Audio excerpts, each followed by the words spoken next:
Hey guys, so it's Sunday, it's tipping it down. Luckily, I'm inside. So I thought I don't know, bit of a rant maybe. Yeah, why not? All right, so let's look at this like this. Imagine you have, I don't know, say a letter proving you have no mental health issues, which has something like this. See that? Private. There is also confidential, obviously. I'm bored. It's Sunday, and your name across it. Christopher William Marshall. Now, the best bit about this is that means it's only me. There is no one else in the world without my permission entitled to read this, correct? Right, brilliant. So imagine then that people accuse you of having mental health. You go through all the rigmarole and all the other rubbish, and they say, Chris, we have no idea why you're here. If what had happened to you happened to me, I'd have been outside having a go. Witnessed by your wife sat there. Obviously, that's not my wife at the moment, obviously. But yeah, sat there anyway. Now imagine then that you get your family moved because of all the hassle that's gone on. You're obviously sick and tired of it because it's gone on for the better part of almost a decade to be fair. And you wanted to move from the minute you moved over there because it was such a cesspool of nasty people. Only one or two kids actually showed some respect. The rest were just noisy and harassed all the time. Now, because of that, we were then harassed even more.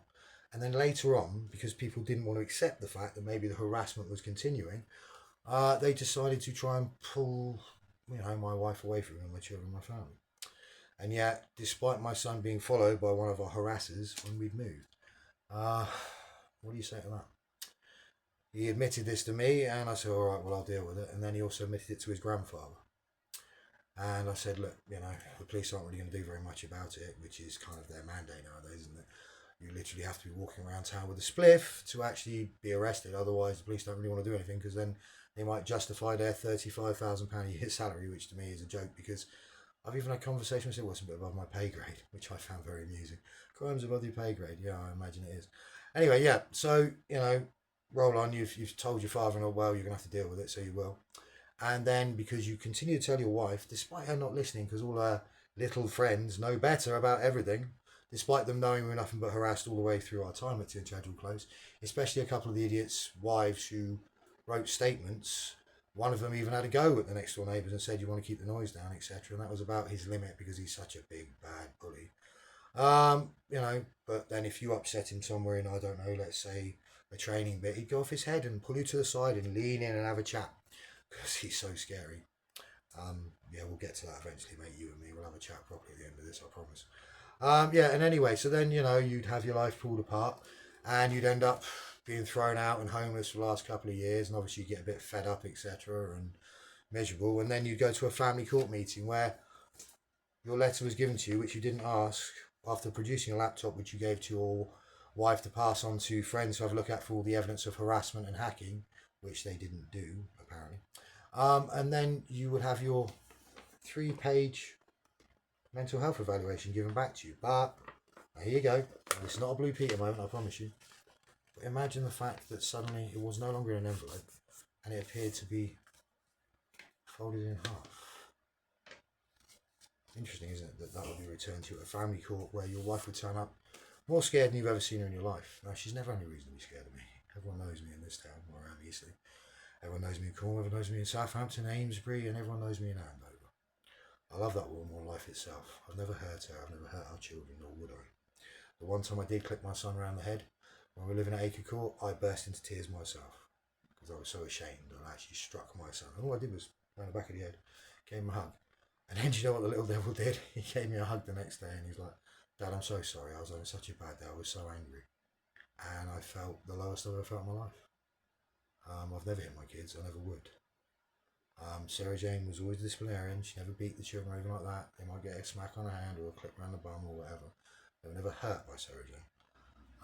But since then, they've now been abused, allowed to be abused, groomed by Sarah Jane and everything else. Do I have faith in Sarah Jane? I always have. Always have. I was like, well, you should just, no, I won't.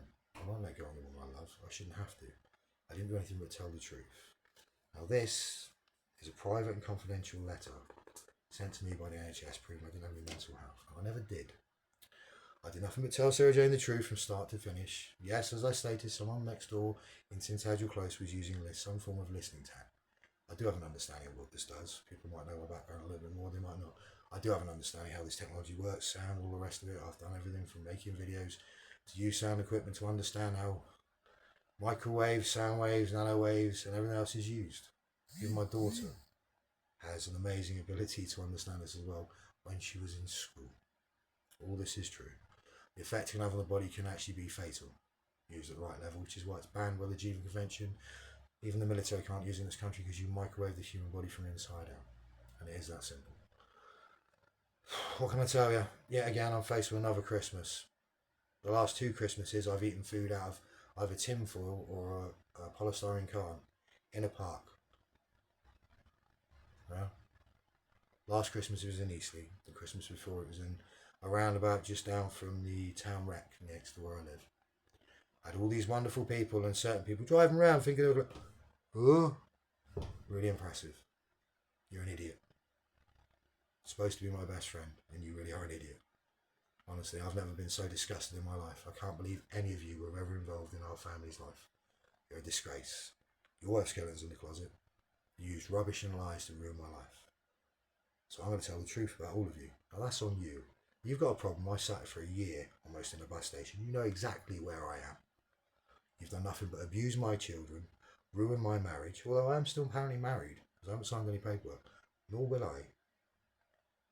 I made Sarah Jane a promise and she made me a promise.